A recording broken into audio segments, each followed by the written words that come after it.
नमस्कार. आता उन्हाळा आलेला आहे आणि म्हणून आपण आपल्या आहारामध्ये काही बदल केले पाहिजेत आणि मी पण काही बदल केलेले आहेत. त्यामुळे मला असं वाटलं की तुमच्यामध्येही हा अवेअरनेस वाढावा, यासाठी मी काय काय बदल केले ते तुमच्यासोबत आज शेअर करणार आहे. तर सगळ्यात पहिली गोष्ट लक्षात घ्या, पाण्याचं प्रमाण वाढवा. कारण शरीरात जेव्हा खूप उष्णता साठते तेव्हा आपण पाण्यानेच ती उष्णता हळूहळू कमी करू शकतो. अनेक जणांना ॲसिडिटीचे त्रास होत असतात, स्किन डिसीज किंवा पोट सतत जड राहणं किंवा ॲसिड वर येतंय, पोट भरलेलं आहे असं वाटणं किंवा काही जणांना तर भूकच लागत नाही.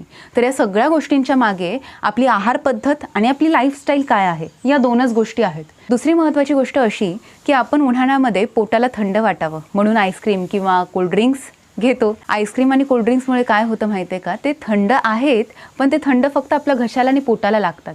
पण शरीरामध्ये जे टेम्परेचर आहे त्याला मॅच करण्यासाठी आईस्क्रीम आणि कोल्ड्रिंक्स याचं टेम्परेचर आपल्या शरीराच्या टेम्परेचरच्या बरोबर आणावं लागतं आणि त्यासाठी आपल्या शरीराला हीट जनरेट करावी लागते. म्हणजे शरीरात हीट वाढली आणि त्यामुळे या थंड पदार्थांचा उपयोग शरीराला थंड करण्यासाठी होत नाही.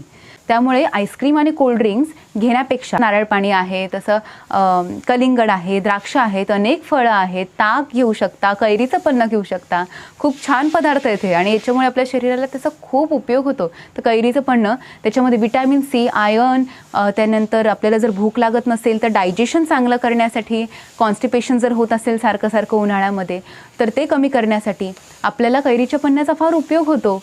आणि तशाच पदार्थांमुळे आपल्या शरीरामध्ये पौष्टिकत्वसुद्धा चांगलं टिकून राहतं आणि पाण्याचं प्रमाणही वाढतं. तर किती चांगले ऑप्शन्स आहेत आपल्याकडे ऑलरेडी, हे सर्वांनी लक्षात घ्या. विंटर सीझनमध्ये आपल्या शरीरामध्ये खूप कफ साठतो आणि मग उन्हाळ्यामध्ये हाच कफ वितळायला सुरुवात होत असते. आणि हा कफ जेव्हा शरीरामध्ये खरा साठलेला असतो त्यानंतर सीझन चेंज झाला म्हणजे उन्हाळा सुरू झाला की शरीरामध्ये जठरग्नी मंदावतो. कारण कफ साठलेला आहे.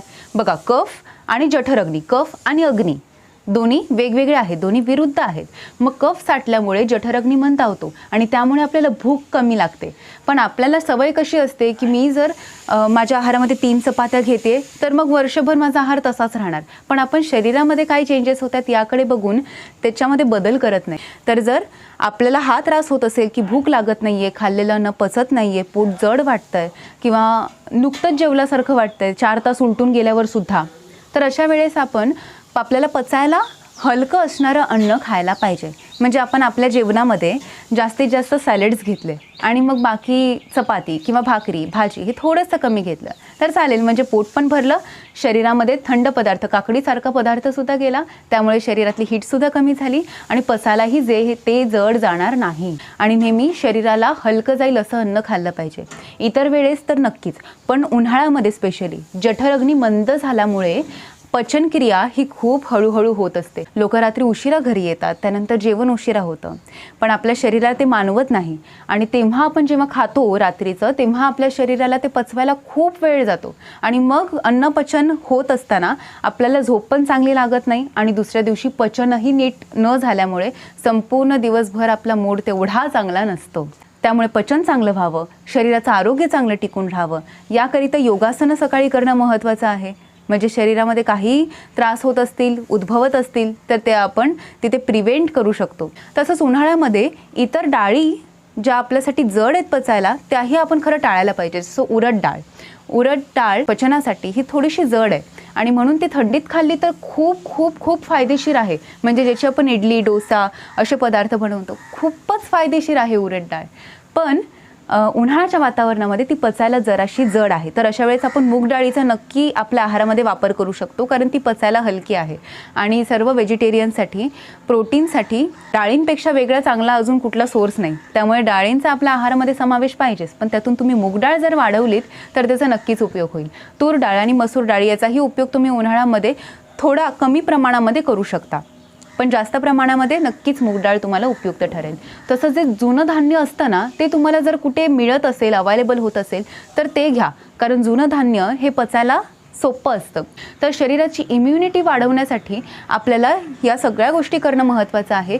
आणि उन्हाळ्यामध्ये आपल्या शरीरामध्ये इम्युनिटी पॉवर जर टिकून असेल तर सारखं सारखं सर्दी होणं, ताप येणं, खोकला होणं किंवा योग्य वेळेस भूक न लागणं, झोप न लागणं हे असे सगळे त्रास तुम्हाला उद्भवणार नाही. जर शरीरामधली हीट कंट्रोल असेल तर तुम्हाला ॲसिडिटीचा त्रास किंवा पोट गच्च वाटण्याचा त्रास किंवा भूक न लागण्याचा त्रास हा तुम्हाला होणार नाही. त्यामुळे महत्त्वाच्या गोष्टी लक्षात ठेवा. रात्री उशिरा खाऊ नका, उशिरा जेवू नका.